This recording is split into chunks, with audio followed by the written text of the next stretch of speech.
You're watching Southern Crimes.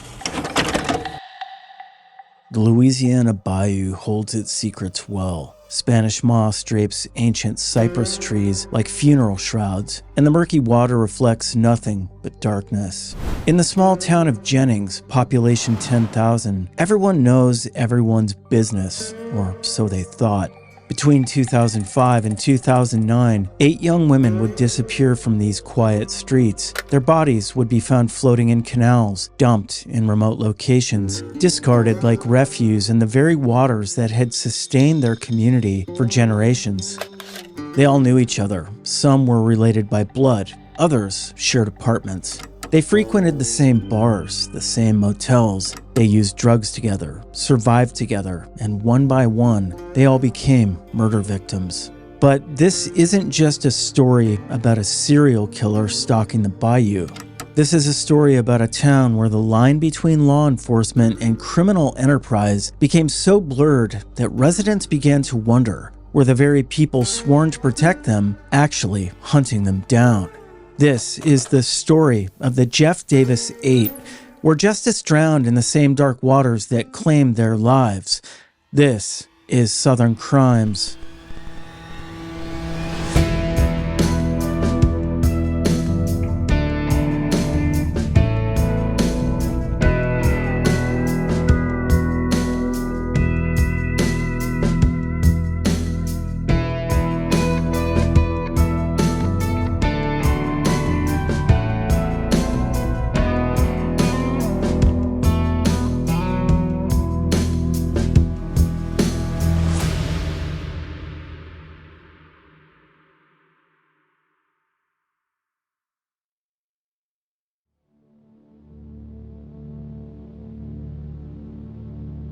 May 20th, 2005. Jerry Jackson stands on a bridge overlooking the Grand Marais Canal, fishing rod in hand, ready for a peaceful afternoon. The Louisiana sun beats down on the murky water below, and something catches his eye. At first, he thinks it's a mannequin. There had been reports of stolen mannequins in the area recently, but as he focuses on the pale form floating in the canal, flies swarm around it. Mannequins don't attract flies. His 911 call brings more than a dozen deputies and detectives from the Jefferson Davis Parish Sheriff's Office racing to the scene.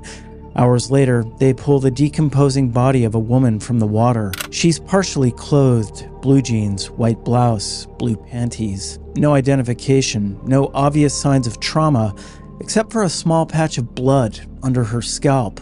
Fingerprints identify her as 28-year-old Loretta Lynn Chasen Lewis, known to local police as a sex worker with a history of drug-related arrests. She's been in the water for about 3 days, but the cause of death remains undetermined.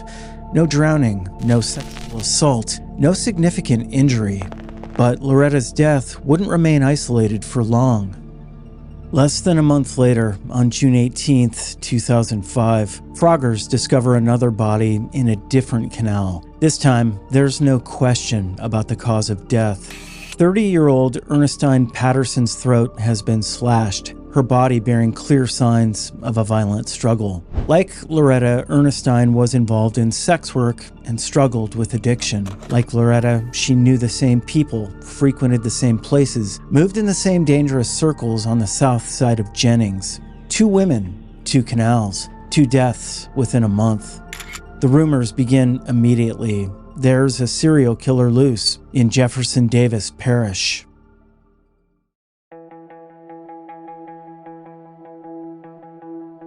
The name Frankie Richard surfaces almost immediately in both investigations. A 58-year-old man with connections to strip clubs, drug dealing, and just about everyone in Jennings' criminal underworld, Richard admits to knowing both victims intimately. Loretta had been seen getting into Richard's vehicle just days before her body was found. Witnesses placed them together at the Boudreaux Inn, one of the few establishments in town known for sex work and drug activity. With Ernestine's murder, witnesses come forward with a different story. They point to Byron Chad Jones and Lawrence Nixon, claiming the 2 men killed Ernestine and dumped her body in the canal. Lawrence's wife tells police her husband and Byron showed up at her house with a blood-soaked trash bag, admitting they'd killed Ernestine. Both men are indicted for second-degree murder, but the case quickly crumbles. Police wait 16 months to test the alleged crime scene, finding no evidence of blood. The witnesses recant their stories. The charges are dropped. Meanwhile, Frankie Richard continues to move freely through Jennings, his name attached to rumors and whispers, but never to formal charges. For nearly 2 years, the town holds its breath. Then, in March 2007, the killing resumes. 21-year-old Kristen Gary Lopez is found in a canal, her body so decomposed that determining the exact cause of death proves impossible. Just 2 months later, 26-year-old Whitney Dubois is discovered off a remote road, her death also classified as undetermined. But the connections run deeper than anyone initially realizes. Kristen and Whitney knew each other. They knew Loretta and Ernestine. They all knew Frankie Richard. The web of relationships binding these women together becomes impossible to ignore. They weren't random victims of a roaming serial killer. They were part of a tight-knit community where everyone's lives interacted, where secrets were currency, and where knowing too much could get you killed.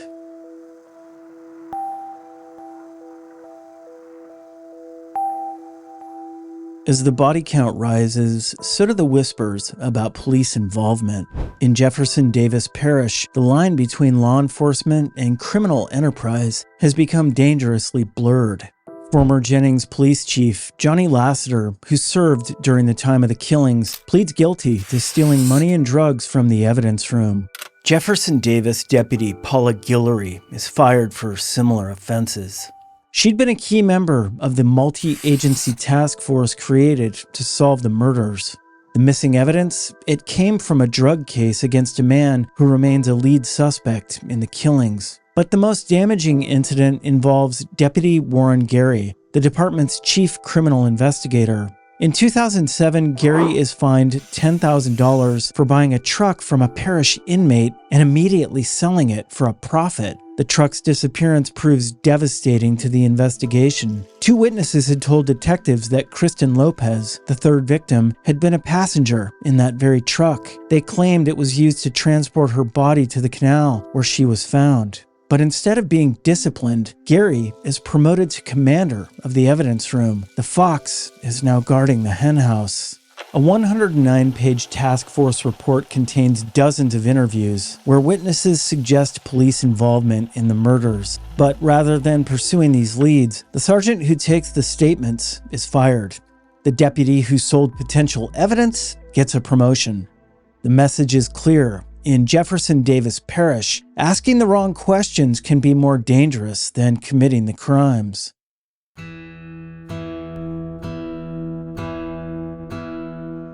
Frankie Richard sits in his small house on the south side of Jennings. His body ravaged by years of cocaine addiction, his teeth gone, his health failing. He describes himself as down on his luck, but some would call him very lucky indeed. He's been named as suspect in multiple murders, held in custody for 89 days in one case, but nothing has ever stuck. His criminal history reads like a catalog of violence, aggravated rape, aggravated assault, arson, contributing to the delinquency of a minor. Yet, he's never served lengthy prison time for any of the major felonies. Richard admits to a life of strip clubs and drug dealing. He admits to knowing all 8 victims, some intimately.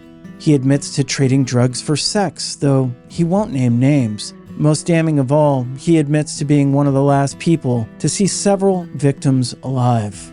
With Kristen Lopez, he acknowledges throwing her out of a motel room where they'd been getting high together. He claims she was stealing from him. The next day, she was missing. With Whitney Dubois, witnesses say he was involved in her murder, though detectives never gather enough evidence to arrest him. Richard takes multiple lie detector tests. All come back inconclusive.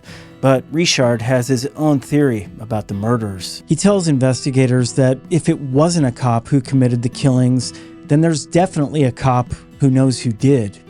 He claims to have provided information about other possible suspects, including law enforcement officers who he says have been protected by their colleagues. Living under suspicion has taken its toll. Richard's children have been threatened. He believes he's been targeted for retaliation multiple times, but he maintains his innocence, even as the shadow of 8 murders follow him through the streets of Jennings.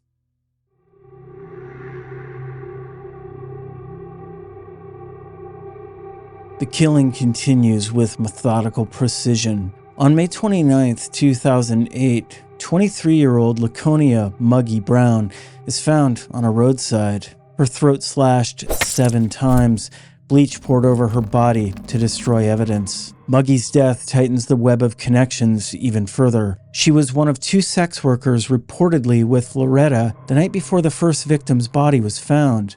Her boyfriend, known as Stymie, was allegedly the last person to see Loretta alive. Some sources claim Muggy witnessed the murder of Ernestine Patterson by Byron Chad Jones and Lawrence Nixon.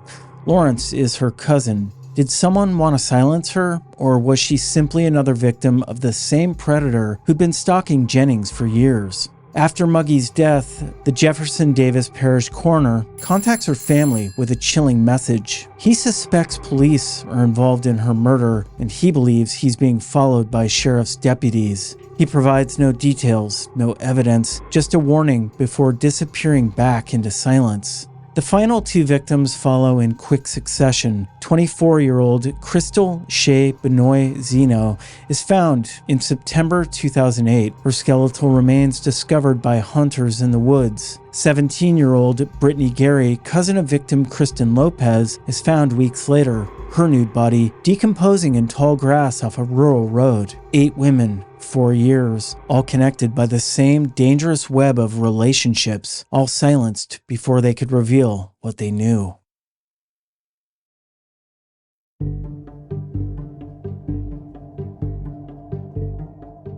By December 2008, the mounting pressure forces authorities to form a multi-agency task force. 14 federal, state, and local law enforcement agencies joined forces to solve the killings. But in a decision that defies logic, the Jefferson Davis Parish Sheriff's Office is put in charge of investigating itself. The task force operates in secrecy. In 2009, Sheriff Ricky Edwards orders all investigators to submit DNA samples, responding to persistent accusations against his own officers. The results are never made public, but no arrests follow, no explanations are given. Then, as suddenly as they began, the murders stop. Sheriff Edwards is eventually voted out of office, replaced by Ivy Woods, who promises to bring fresh eyes to the investigation. Woods brings in new detectives, posts billboards offering an $85,000 reward, and tries to rebuild trust with a community that's lost faith in law enforcement. But the damage runs too deep. Fear permeates every conversation. Witnesses refuse to come forward. Those who might have answers have either died, disappeared, or learned to keep their mouths shut. Private investigator Kirk Menard, hired by victims' families, believes the answers lie within the community itself. The geographical pattern of the murders, the intimate knowledge of disposal sites, the ability to operate undetected for years all point to someone local, someone who knew the area intimately. In a chilling twist, Menard filmed 26-year-old Nicole Guillory walking alone on a Jennings street in June 2009, combing her long hair. 2 months later, she became the 8th and final victim. The Jeff Davis 8 case remains officially unsolved. Frankie Richard died in 2020, taking whatever secrets he possessed to the grave. Other key figures have also died, their knowledge buried with them. But the questions linger like morning mist over the bayou. Were these women victims of a serial killer, or were they silenced because of what they knew? Did law enforcement fail to solve the case, or did they actively cover it up? In Jefferson Davis Parish, where the clearance rate for homicides hovers around 7% compared to a national average of 64%, justice remains as elusive as the truth. The 8 women, Loretta Chasen Lewis, Ernestine Patterson, Kristen Lopez, Whitney Dubois, Laconia Brown, Crystal Zeno, Brittany Gary, and Nicole Guillory, deserved better. They deserved protection. They deserved justice. They deserved to be remembered not as statistics in an unsolved case, but as daughters, sisters, mothers, and friends whose lives mattered. Their voices may have been silenced, but their stories endure, carried on the wind that whispers through the cypress trees, the swamps, the bayous, demanding answers that may never come. In Louisiana, some secrets stay buried forever, but the truth, like the tide, has a way of eventually rising to the surface.